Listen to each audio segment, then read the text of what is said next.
Sometimes the best stories in golf aren't found on tour. You'll find them at the back of the range. And here's your host, Ben Adelberg. Thanks again for joining me here at the Back of the Range Golf Podcast. I am your host, Ben Adelberg, and this is episode 40. 40 episodes. We are still a relatively young golf podcast, but we just wanted to take a minute to thank all of the listeners and definitely the great guests that have stopped by the Back of the Range this year.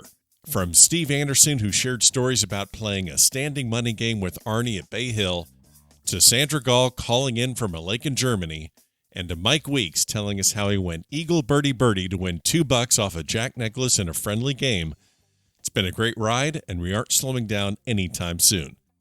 We have more amazing guests from the game of golf each and every week here at the Back of the Range. Well, it is Ryder Cup week. I cannot remember a more exciting build-up to my favorite golf event.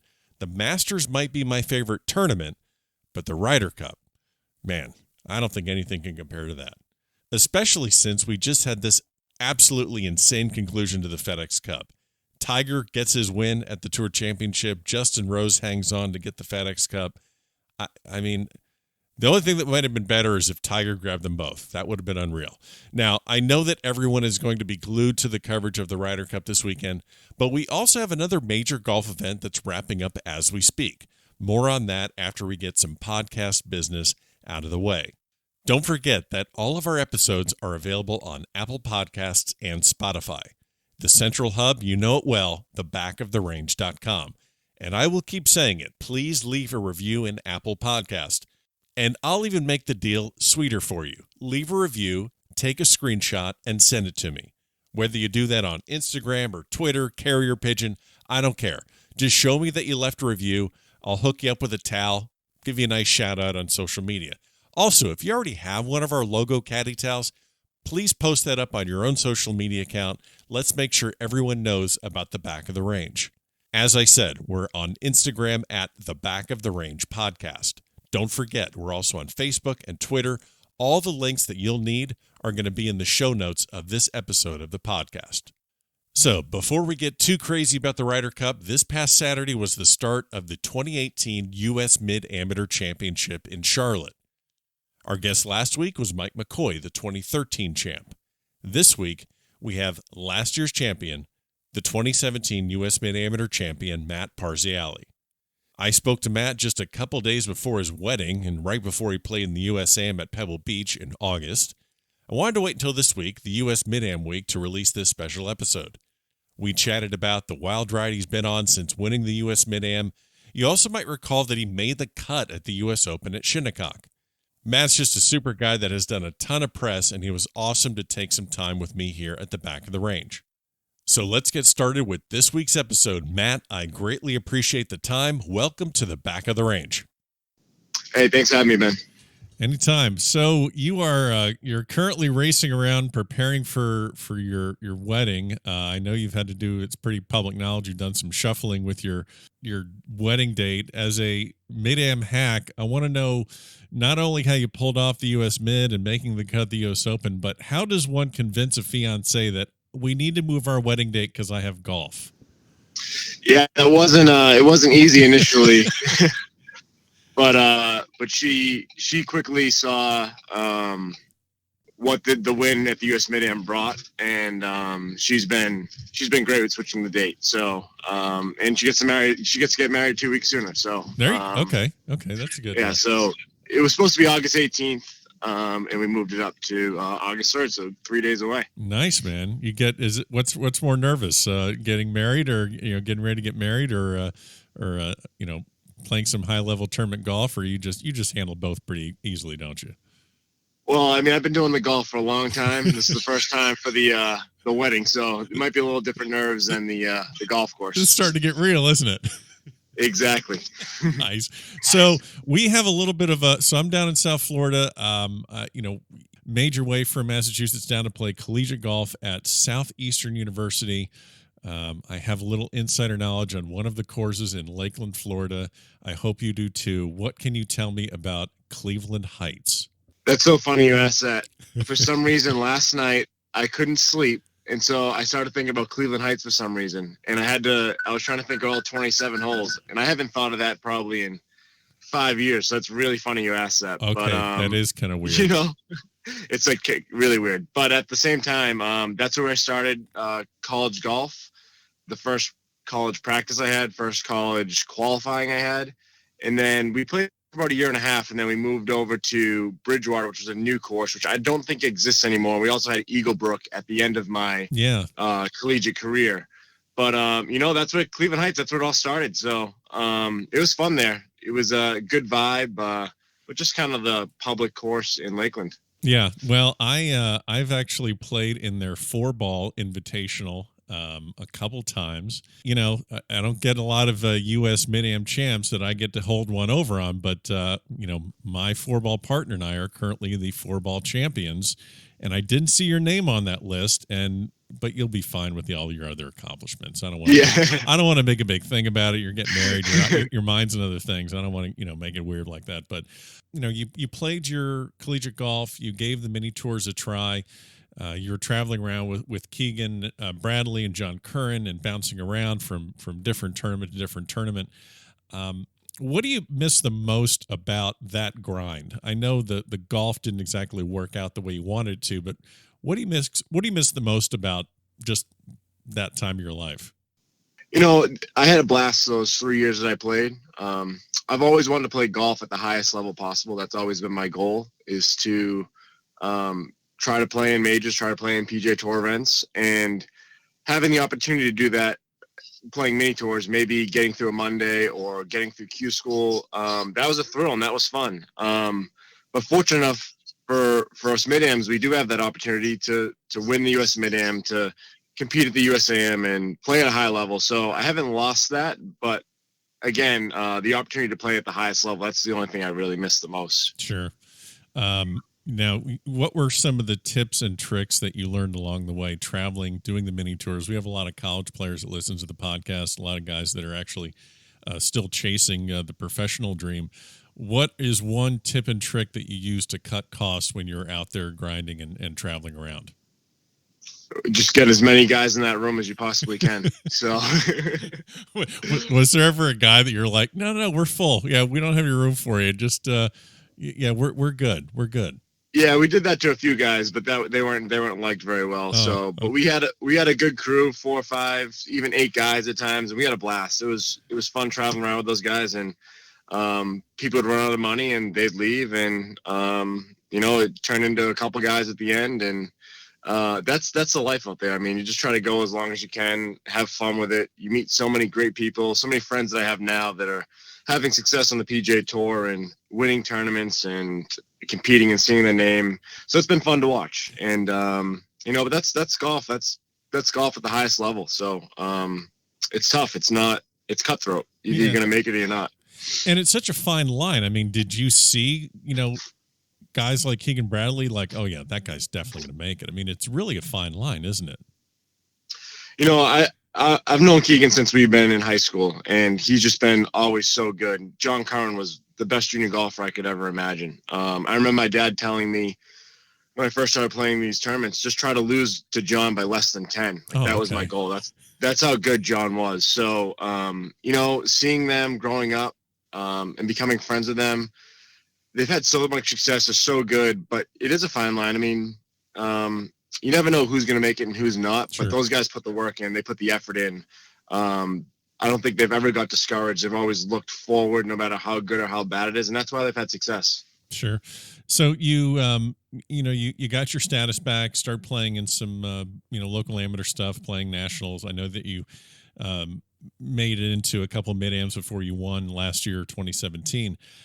But how do you make that decision, or where do you focus on to get yourself elevated just a little bit better so you can compete on the national? We have, like I said, people listening that are maybe a 5 or a 6 handicap that want to shave a couple strokes so they can, maybe make the cut at their state am or try and qualify for U.S. Mid-Am. What are things that you really try to focus on to get you up that, couple notches up to compete? Yeah, so I got my amateur status back, and I took that year and a half off. And I shouldn't say took it off. I would play at the club with Sure. friends and play terribly. I mean, it was the worst year I've had in golf, but I wasn't putting the time in. I was just playing just to have something to do. And then when I got the letter that I was a reinstated amateur, you get the spark to Right. get the tournament competitiveness going again, and it all comes back. I mean, the first 2 tournaments weren't that great, but 3, 4, 5 in, you get back, you get in contention, and you get the chance to win down the stretch. And that's what I live for, are those feelings of just having a chance and hopefully you come out on top. But to get to the national level, that was a little different, where I was having success locally, winning, but I was competing in the U.S. Mid-Am, but not winning. Right. I was a medalist one year, but lose first round. So last winter, I talked to my coach, Sean Hester, and I said, this year, I want to see you a little more often, stay on top of things. And that's what I did. I went to him every couple of weeks rather than every month or so. And not that we did anything different, but when you have his eyes on you and you don't get into bad habits, you play more consistent golf. And I'm not saying that that's the answer. That's just what worked for me last year. But I mean, it's effort, and it's the process. It's not the result. I've never been worried about the result. For some reason, I've just always enjoyed the process of trying to get better. Even when I've been in the lowest points in golf, I've never been discouraged. Frustrated, yes, but not discouraged. So, you run through the U.S. Mid, which is, gosh, it's just so much golf. You practice rounds and at least, 2 rounds of stroke play. And if you don't have to go to a playoff, you're playing 36 a day. How important, or what are the things you do fitness wise? I don't, want to necessarily get your entire, workout routine, but what are the things you try and do to physically stay in shape to be able to compete at these tournaments where, walking or elevation or carrying a bag is involved? Yeah, it's a long week. Our state Massachusetts State Am is the same way. It's a long week. I've had some long runs there, and you're tired, you're beat up after the week's over. But I've never really felt tired during any of those rounds. Adrenaline takes over, and you're into the moment, you're into your process. But after you're done. your body's dead. Yeah.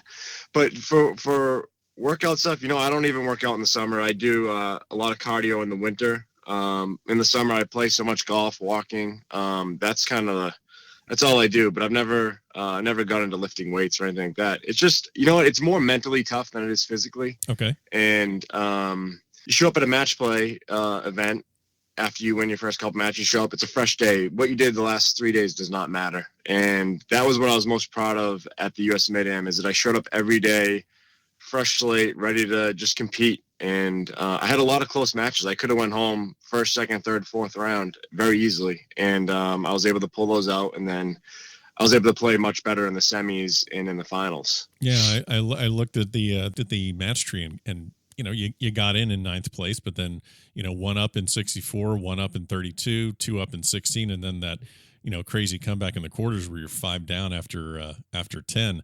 But yeah, the semis, finals, you coast right through. And this obviously gets you into the Masters. I'm not going to ask the typical, what was it like to get the letter, or, what was it like going down Magnolia Lane? But I do want to ask you a couple of questions. So you're coming in as, you're a +3 handicap. You're playing at the Masters. I know you have expectations, and I know you've played practice rounds in the past leading up to the Masters, but did you feel out of your element? Honestly, no. I've never thought that golf. I never really thought handicap doesn't matter. Professional, amateur, what you do for a living doesn't matter. You're out there. Everyone's just playing golf, and I've thought that anyone that they did anything differently than me, they might play better. But sure. I don't think it was a physical thing. My problem at Augusta was the knowledge. I just didn't. I thought I had a good game plan, but it wasn't. I actually hit it fine. I actually putted, chipped it fine, but I hit it in some really bad spots that I thought weren't bad shots. And the score adds up pretty quickly when you do that 3 or 4 holes in a row. But then at Shinnecock, it was just hard right in your face. And that's the kind of, I can prepare for that. And that's what I thought Augusta was going to be, but it was completely different Thursday morning than it was Wednesday night. They turn the sub air on. It's firm. It's fast. And if you haven't seen that, it's a lot different for the guys that go every year. They kind of know what to expect. Right. And that I lost a lot of shots that first 9 were actually played pretty well, and then maybe try to force some things that you don't really want to force, but that's kind of just the way golf goes. You try to force it, and then you just make more mistakes out there. But then at Shinnecock, it's just hard in your face, and I played conservative. I picked my spots, and I had some success. Awesome. What was the most random ticket request you got to go to Augusta? Who's the guy, or who's the most random one that you got out of nowhere? Like, man, I've been talking to this guy in 20 years. It wasn't even tickets or friends. It was firefighters from all over the country asking if they could caddy for me. And so that was pretty funny. I saved some of those emails because, it was great to hear from guys. Sure. But, I mean, these guys like, yeah, I'm from California. I've never been to Augusta. Just wonder if I can come caddy for you. I'm like, yeah, man. I mean, what do you say to that, So, I mean, unfortunately, you got to say no, but it is pretty fun. Yeah. I'm like, just tell them, like, yeah, they don't allow fire trucks on Magnolia Lane. It's not wide enough. Right. That's awesome. When you, I know you did the amateur dinner. Obviously, that dinner doesn't get as much press and play as obviously the Champions Dinner, but you're there with, Doug Gim and Harry Ellis, Redmond, Neiman. This was probably one of the few times that you were the oldest guy at the dinner table. What did you like the most out of that dinner, and who did you kind of get to know the most? Yeah, that was a great night. And that's starting to become more of a thing that I'm becoming the older old one. Guy. Yeah, because you're playing all these amateur tournaments, and these kids are looking at you like, there he is, get him. And that happened overnight. I still feel like I was in college till about a couple of years ago. Right. But that was a great night. There's a bunch of members in there, USGA staff, RNA guys, and it was awesome. Augusta members. I sat with Condoleezza Rice. She was great to talk to. Ed Hurdle. It was just Ed Hurley.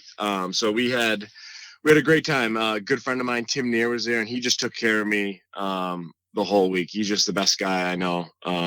Took care of me months prior, trying to get me ready. And it was really special to spend that night with him. And then, we had the other 5 amateurs, and we had a great time. Most of us went up to the Crow's Nest after and spent the night. I spent one night there and then went to the house we were staying at. So, nice. Really a lot of memories I'll never forget, and a lot of great experiences. Now, you mentioned staying at the Crow's Nest. Now, this is kind of a daring question, but I just have to ask it. So, you played the mini tours, you stayed in the Roach motels, and anyone that goes on golf trips and they stay in a hotel, you steal a towel or you steal the shampoo bottles or whatever. Now, I know you wouldn't do this because this would be the ultimate just bad karma for life in golf. But anything in the Crow's Nest that you looked at that you're like, man, I wonder if I could sneak that into the suitcase and they'd miss it. Or anything there that you wouldn't like, man, that looked great at my house. So I'm like, notepad or anything that you could snake out of the Crow's Nest? No, there wasn't really much. Okay. Yeah, I mean, they had just the normal stuff, but I didn't even think of that. It was just so cool to be there and such a cool experience that, maybe if I went back, my mind might wander there, but not that time. No, of course. No, I'm not. Now, let's just get on record. I'm not suggesting thievery at Augusta National, but I'm just thinking like pencils or something. Like you gotta take some momentum, and you can't take a picture off the wall. That'd be a little obvious. But all right, I wish I did take some now that I think about it. See, that's what I'm saying. That's what I'm saying. It just if you hang out with degenerates like me, I could help you out with stuff like that next time you go to Augusta. So you played your practice round with Tiger. Just the insanity around there. Speaking of like things you wish you did, I know you guys talked about, whether it's, and of course Freddie's there just to make that afternoon even more crazy with the crowds. But is there one thing that you wish you would have asked Tiger or Freddie that you just didn't because of maybe the moment was a little too big or there's too many people around? When you got out of Augusta, you're driving home or flying home or you're removed. Was there one thing you're like, man, I wish I should have asked him that? He was so great to play with and great to talk to. He was telling jokes from the first tee on, laughing. Obviously, Freddie and Tiger have a great relationship, so It was cool to see that. We had a great conversation. He was asking about firefighting. I don't think there was. I mean, it was just a special time to be out there with him. I mean, he was trying to prepare. We were all trying to prepare. It was the last time we were going to play the course before the tournament started. But in between shots, I mean, we were laughing a lot, and he was kind. He was awesome to be with. So, no, I haven't thought of anything that I wanted to ask him that I might have wanted to. Okay.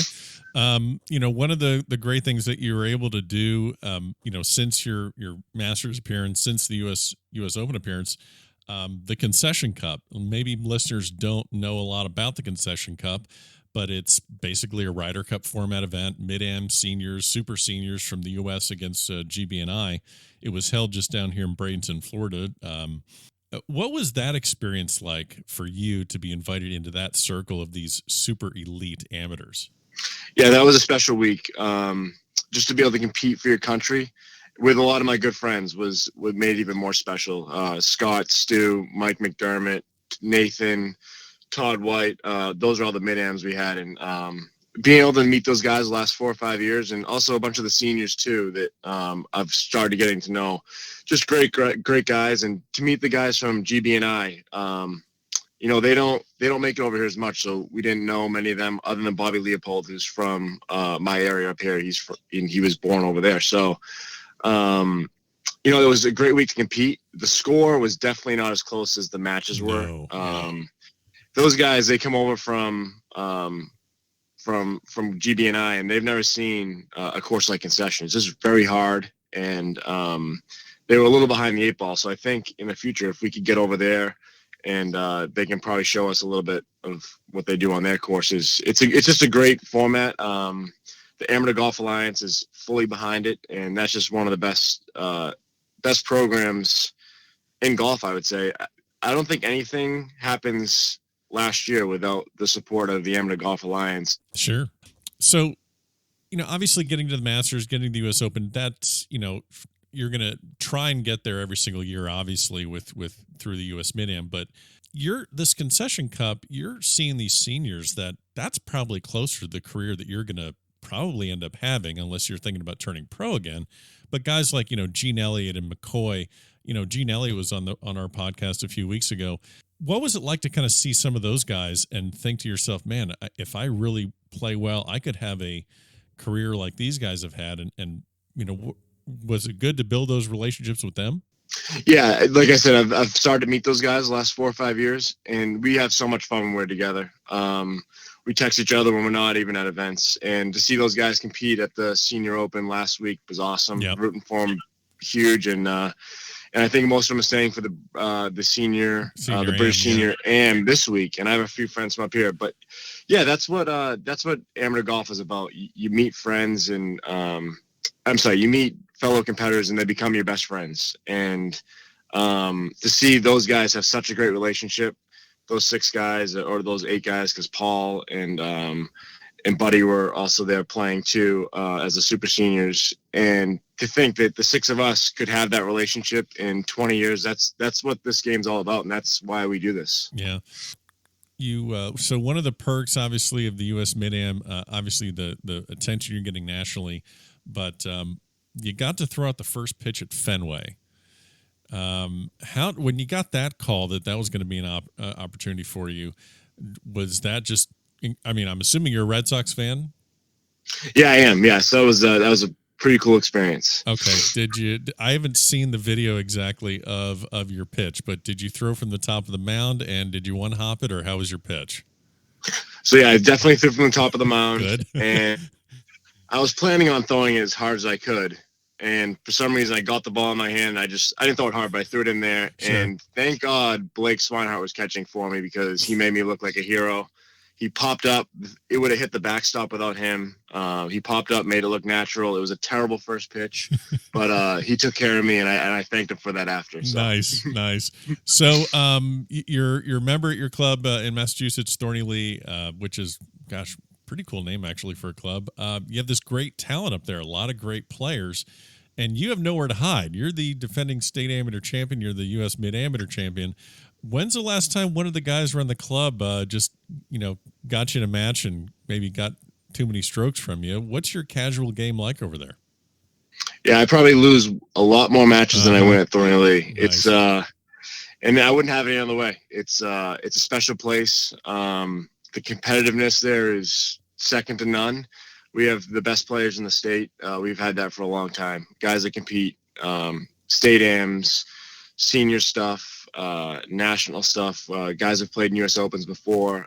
It's just been so cool to be a part of. to learn from the people before, and I want to be able to teach the next generation the same stuff and to keep that tradition going. Nice. Are you always playing super serious golf, or do you have a couple cocktails on the course? What's a casual game look like? Yeah, it depends on what's been going on. If I'm getting ready for an event, usually I don't have that kind of round, but at the end of a 3-week stretch to go out and play with some buddies and have a good time, that's fun too. So that's the best part about Thorny Lee is that you can find whatever you want, and big money games, small money games, it's just I always have fun there. I've never had a bad day there in my life. So nice. 2019 Walker Cup is going to be at Hoylake, Royal Liverpool. I would imagine that is on your radar. As a mid-am, how do you go about putting together a schedule or a resume to assist you or give you the best opportunity to get picked for that? So they have the new guidelines that came out about a month ago, I want to say, and they're going to select one mid-am. So fortunate enough for me, I'll have a chance to, hopefully I'm in that position. Schedule-wise, I'm going to play in everything possible this year and next year to give myself the best opportunity to make that. And, if they select me, great. If not, it's going to be a fun couple of years playing and everything, and competing all over the country and international stuff too. So, it's a win-win for me. I'm going to give it my best and just have fun with it like I always have. So I know we just spoke about the Concession Cup, just such a huge collection of talent with nationally ranked mid-ams and seniors. I got to think with all those people there, you have to have a good story about one of the guys you played with on the U.S. team. So the funniest thing that happened, Harv and I, Scott Harvey, we were teammates in the first 2 days. Yep. And in the football, I think it was the first day. Yeah, it had to have been the first day. I think we were losing or even. We were down the stretch, 14th, 15th hole. And I had probably a 40-footer. The other team had a 30-foot on the same line, and Scott had it in there 20 feet, maybe even a little closer. And I said to Scott, hey, do you want to go so I don't show him the line? He goes, no, go ahead. I'll go distract him. So he went over, had a conversation. So whoever had that putt didn't even see my putt. So he's a veteran with those moves, and that was a pretty funny moment we had, and that was pretty cool. Nice. Yeah. Well, we'll get you out with this one. We just have two small questions we ask to everyone that comes on the podcast. If you could give a major championship to anyone in history, who would it be? They could have no majors. They could have 18. They could be alive or dead. If you could gift someone else a major, who would it be? Tiger. Okay. Nice. Get him going again. Well, then that just kind of kills my next question, which is the 1986 Masters win by Jack Nicklaus at the age of 46. Compare that to the fifth green jacket of Tiger Woods, which would be the more substantial victory. And you can go ahead and answer, but I think I already know what it is. Yeah, it's Tiger. I play golf because of Tiger Woods, competitive golf, right. I should say. Just to watch him my whole life, always try to get better. It's been just a pleasure to watch him. Forget about me, just to be able to experience that. It's like me with Tom Brady too. Just watching those guys compete at the highest level at all times has been special. And I mean, Tiger's going to win again. We saw it last week. He's going to win. He's got it all, and all it takes is one, and I'm sure he'll be rocking and rolling. Now, you've played. Now, if I ask someone else, like, hey, who would you like to play golf with the most? Who would be your dream foursome? And, a lot of people would maybe say Arnie or Jack, but a lot of people would say Tiger. But now you've already played golf with Tiger Woods. So who's next on your bucket list of who you want to play golf with? Yeah, Tom Brady. Okay. Watching him my whole life up here in New England. We were supposed to play a match during the U.S. Open week, and unfortunately we weren't able to get it done. I had a previous commitment, but I think we have a mutual friend. I think we might be able to make it happen. That's so awesome to be able to tell Tom Brady, yeah, listen, I can't make it. I'm busy. I got this thing. So, Matt, I really appreciate the time. I know you're got 30,000 things on your mind right now. Good luck with the wedding. Good luck with the U.S. Amateur at Pebble, and all the best as you defend your U.S. Mid Amateur Championship later this year. Absolutely. Thanks, Ben. I appreciate it. And there you have it. Another great episode here at the Back of the Range Golf Podcast. Thanks to Matt Parziale, the 2017 U.S. Mid Amateur Champion, for joining us this week. Enjoy the Ryder Cup. We will see you again next week here at the Back of the Range.